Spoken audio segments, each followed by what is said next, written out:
everyone. Thank you for joining the Nonprofit Learning Lab for today's workshop. If you have any questions along the way for our presenter, you can type them into the GoToWebinar chat box, likely found on the right-hand side of your screen. If you have any tech questions, you can type them there as well. And without further ado, I will now hand it over to you, Kathy. All right. Well, good morning, everyone, and thank you for joining us today.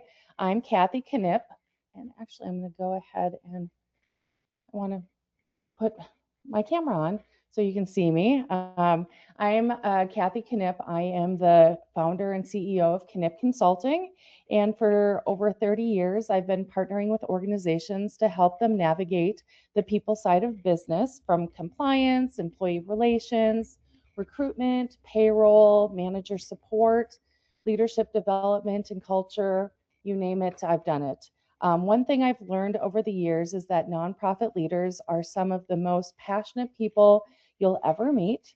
You care deeply about your mission, your employees, your volunteers, and the communities that you serve. But passion alone doesn't protect an organization. I've seen incredible organizations struggle because they didn't have the right HR foundation in place. The good news is that most HR risks are preventable when leaders know what to look for. And so that's what we're going to be discussing today. We'll walk through the top 10 HR essentials that will help protect your people, your reputation, your funding, and ultimately your mission. So, again, the concept today is from passion to protection, 10 HR essentials that every nonprofit leader cannot ignore. All right, so we do have a poll question here, and I'm curious to find out what HR area keeps you up most at night. Is it keeping up with employment laws and compliance? Is it hiring and retaining great employees? Is it managing employee performance issues, training and developing managers? Or is it updating policies and documentation?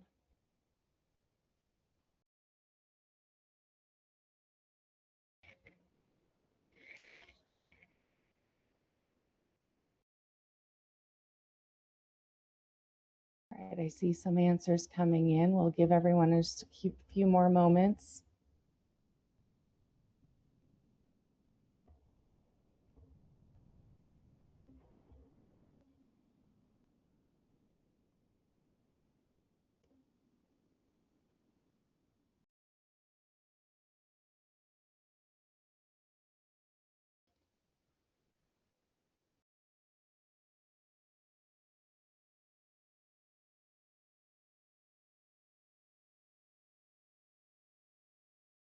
All right, it looks like it's pretty split amongst all of the topics here, which is not surprising.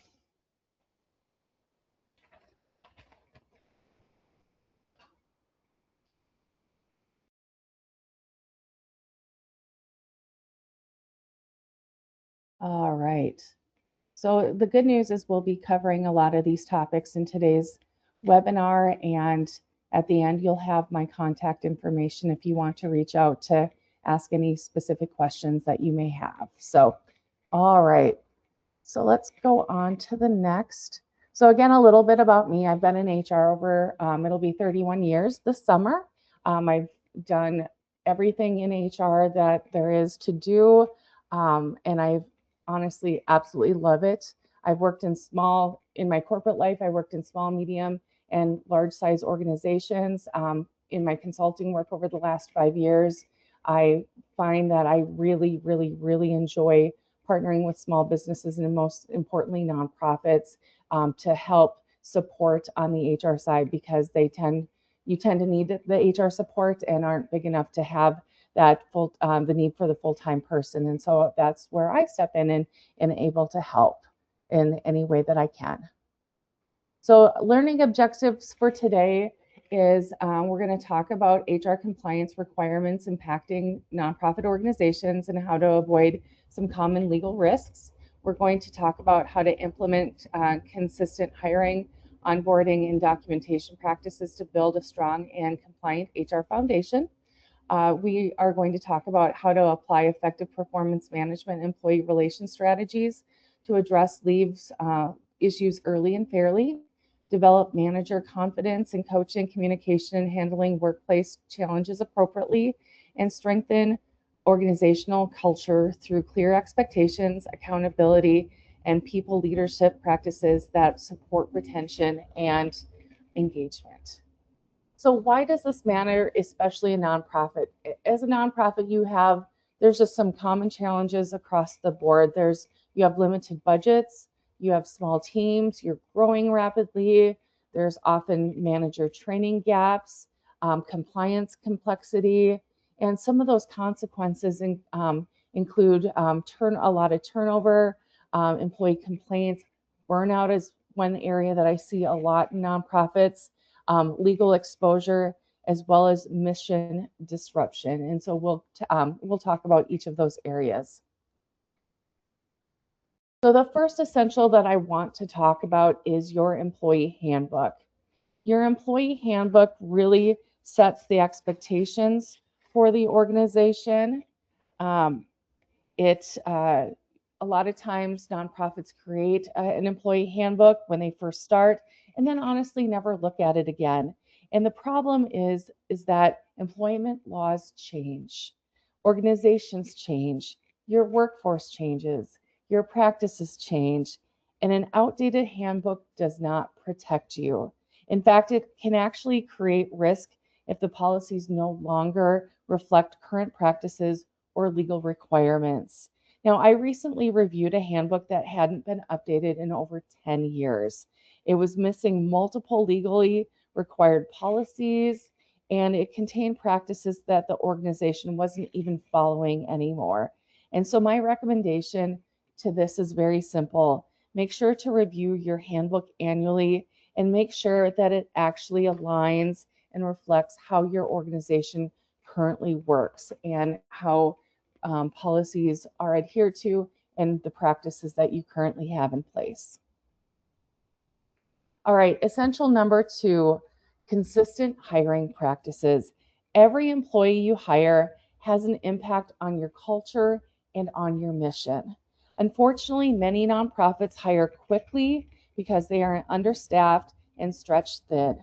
And when this happens, organizations often skip important steps like updating job descriptions to make sure that the job that you're hiring for truly reflects the tasks and requirements of what you're going to be expecting of that new hire.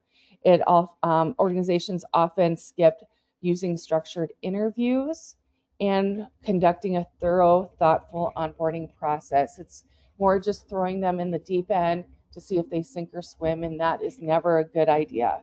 The result can be a costly hiring mistake. Hiring just isn't just about filling a vacancy, it's about finding someone who aligns with your mission, your values, and organizational needs. I've always been a firm believer that you can teach someone to do the job. You can teach someone to do the tasks of the position that they're being hired for. You can't you can't teach someone how to smile or be nice or have the values and the vision that you have for the organization. They either have that or they don't. And so that is what I always recommend focusing on during the hiring process. And the more intentional your process is, the better your outcomes will be. All right, let's talk a few moments about compliance. I know this isn't everyone's favorite topic, but it does matter. Many nonprofit leaders assume that because they are a nonprofit, some employment laws don't apply to them, and that's simply not true. Nonprofits must comply with wage and hour laws, with leave requirements, whether it's a paid leave or an unpaid leave. You need to as go with anti-harassment regulations. You need to have, you're obligated to work with employees on accommodations, whether it's from a disability or a religious aspect or of such. And there's so many other employment requirements that all employers, including nonprofits, no matter your size, need to comply with. And so the challenge really is that these laws continue to evolve. And the best approach is to conduct a periodic HR compliance review so you can identify issues before they become problems.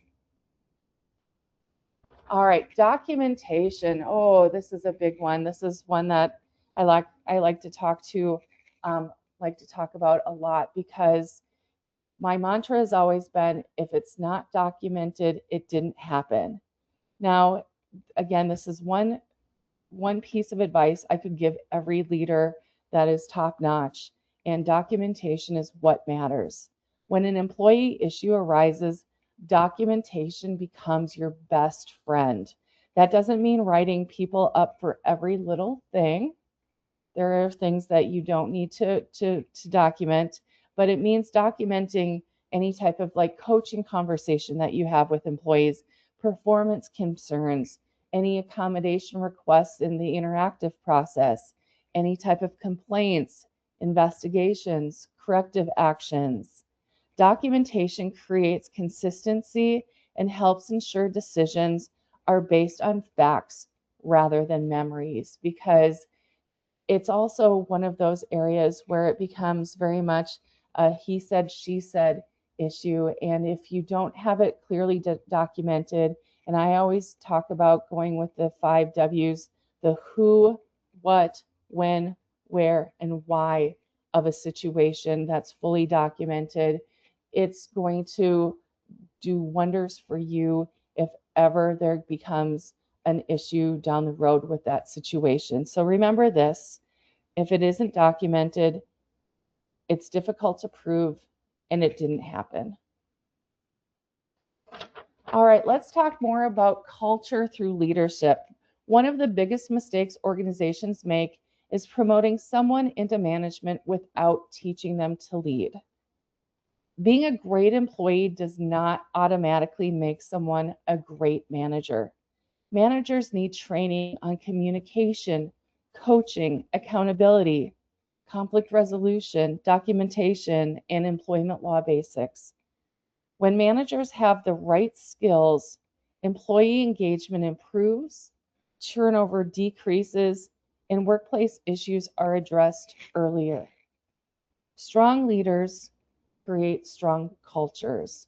And so keep that in mind, that if you have someone that you put into like the supervisor role or want to make them more of a manager role, just don't give them the title and say, here you go, let's run off and do this thing.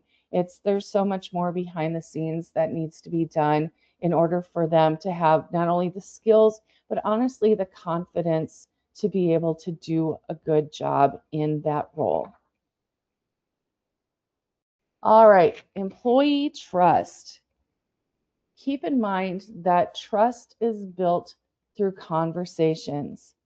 And unfortunately, many leaders avoid difficult conversations because they're uncomfortable. They're not fun, they're not easy, but they need to happen.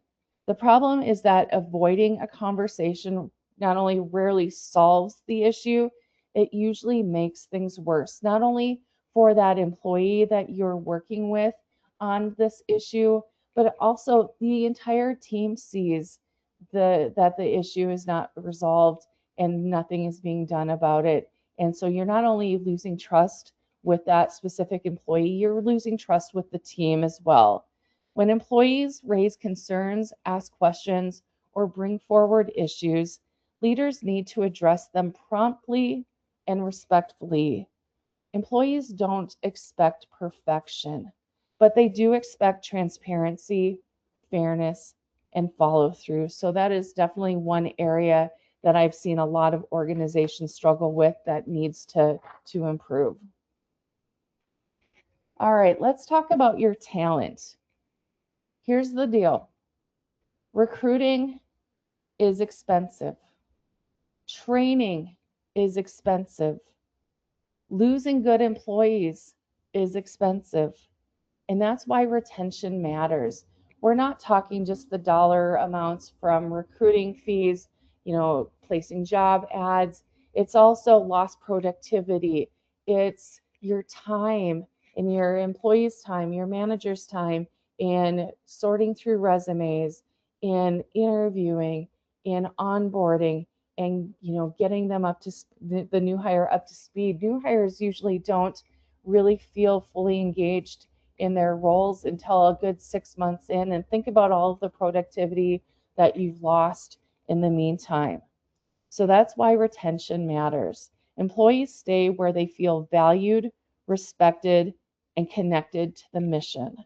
Retention doesn't always require large budgets. Sometimes it's recognition. Sometimes it's providing development opportunities, maybe professional development, maybe stretch goals within the job, maybe courses or conferences or things like that. Sometimes it's simply ensuring employees feel heard and appreciated, because often these small actions have a significant impact. One thing that a lot of organizations, some do when an employee leaves, is to conduct what's called an exit interview to find out why they're leaving and what, could have been done to save them. Those are great. Those are very educational. But here's the thing, what I always encourage companies and organizations to do is what's called stay interviews. Go and talk to your employees about what keeps them there. What do they enjoy? Is there anything that they need more from you for to make them even more happy and more feel more valued? Those are definitely things that are easy to do, don't take a lot of time, but can have a definitely huge impact on your employees staying at the organization.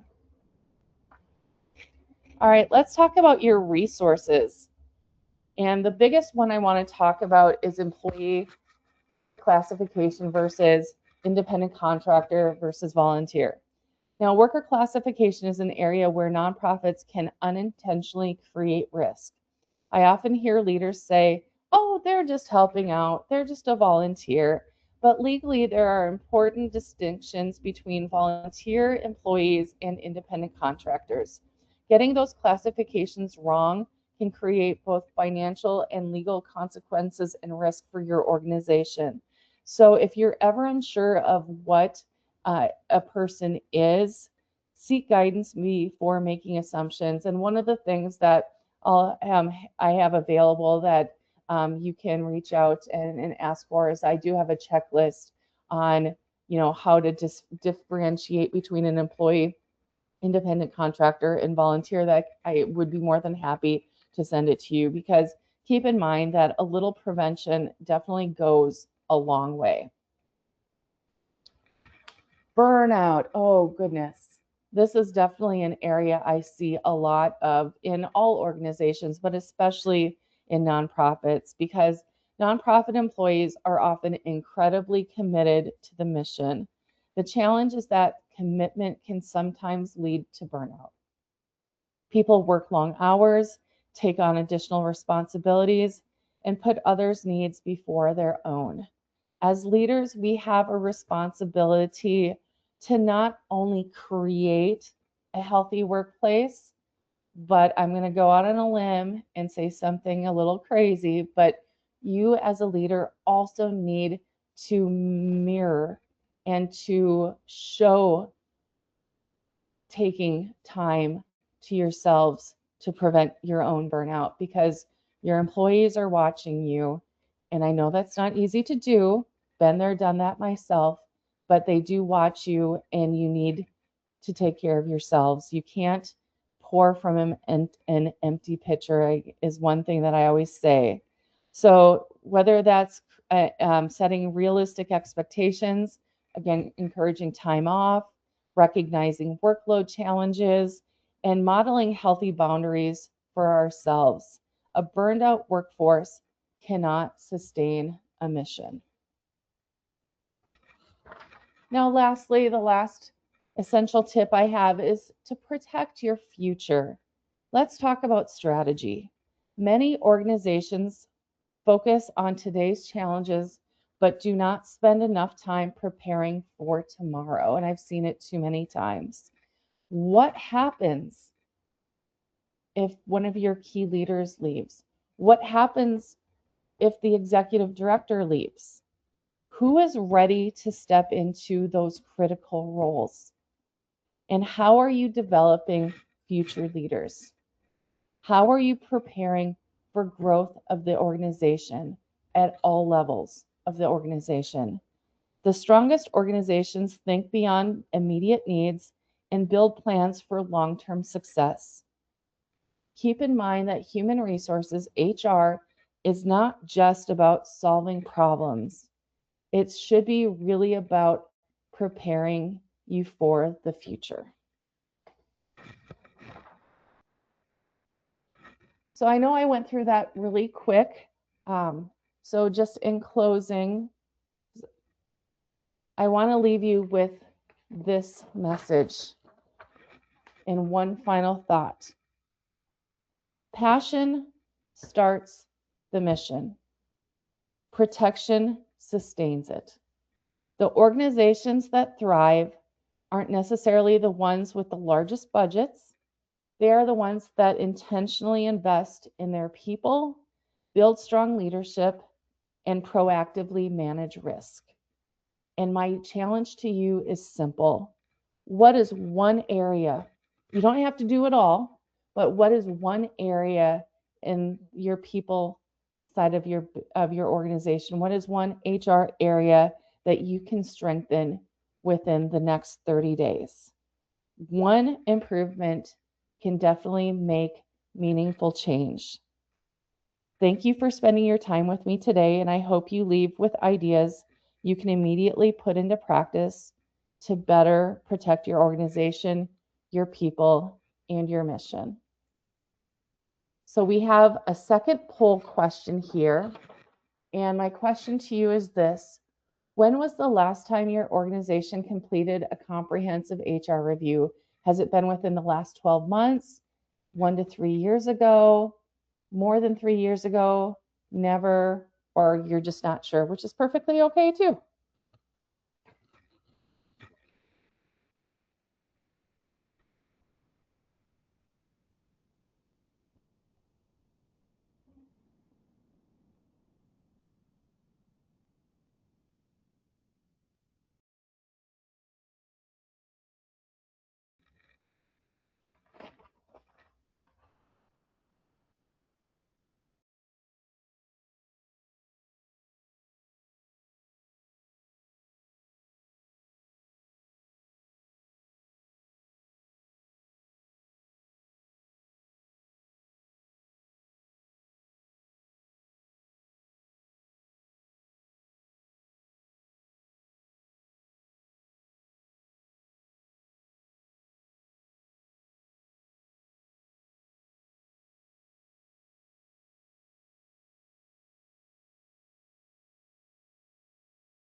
All right, it looks like we're at about 3/4 that have commented, so I think we can go on to the next slide here.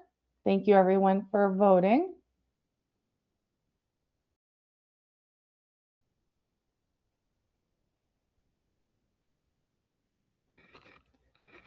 All right, so again, my call to action is, again, what area can you look at in the next 30 days to better protect your mission? So a little bit more about Knipp Consulting.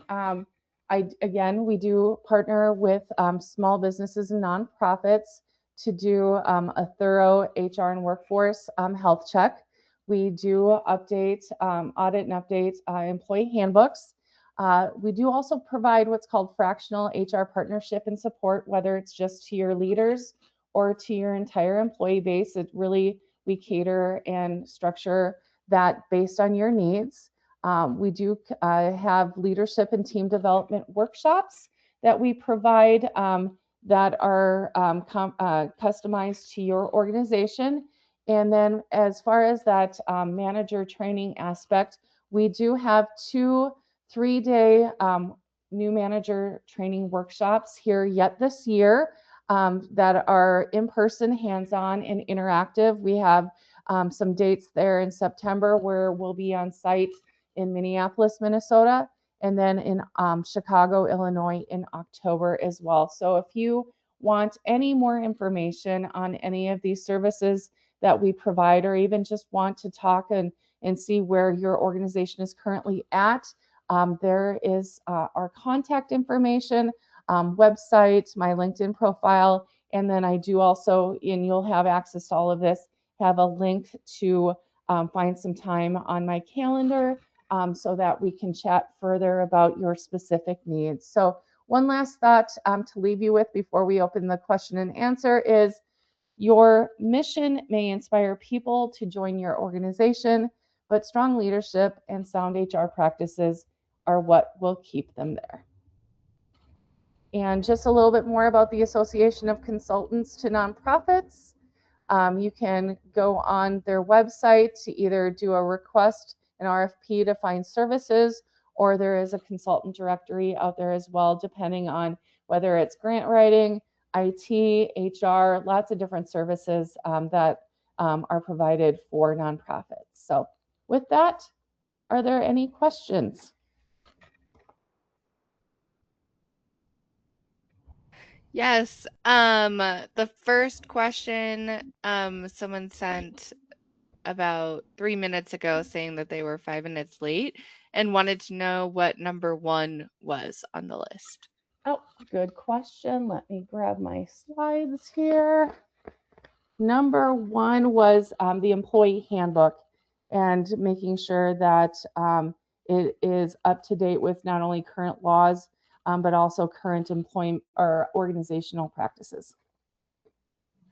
Perfect. And then someone missed number 6, if you could Oh, also sure. say that. Let's find that. Number 6 was, address issues early. It's having those really difficult, uncomfortable conversations, whether it's performance or conduct. Um, Even though they don't want to have them, they need to have them to build trust with their employee base. Okay, I'm getting a lot of people wanting just a list of the 10 for review, actually. But that will be with the slides. You'll be able to download the slides and materials and recording from today's workshop on the bottom of our free webinar page, or you can email program@nonprofitlearninglab.org. So I'm going to move on to the other questions now. For documentation, how do you determine if language is direct enough? I've been told my negative feedback was too fluffy. That's a very great question. I would have to say, and I'll be honest, I had to learn this the hard way.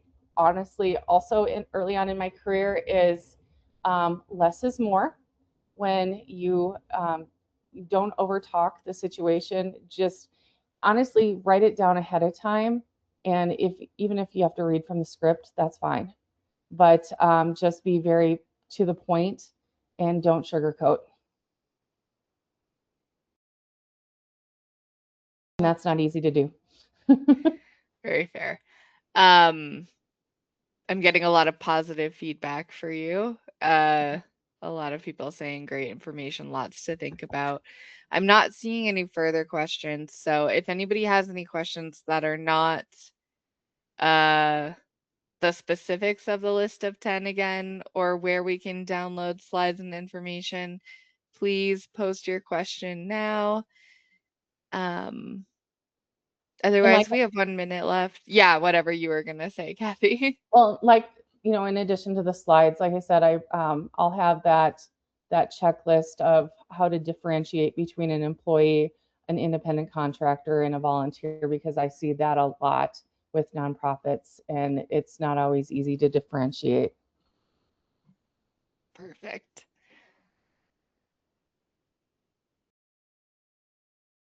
Um, okay. Last question is gonna be, what do you recommend for employee recognition? My best recommendation is, well, it can be good just to have a blanket program.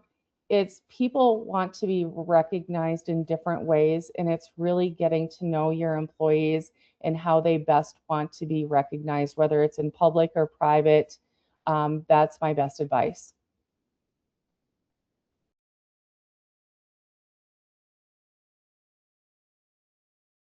Perfect. Okay. Then we are gonna wrap up. So thank you so much. This workshop has now come to a close. If you're interested in receiving the recording and materials from today's workshop, you can download them on the bottom of our free webinar page or email us at program@nonprofitlearninglab.org. Thank you so much for participating. And again, thank you, Kathy, for educating our community. You're very welcome. I very much enjoyed it today. Awesome. We enjoyed it too. All right. Thank you, everyone.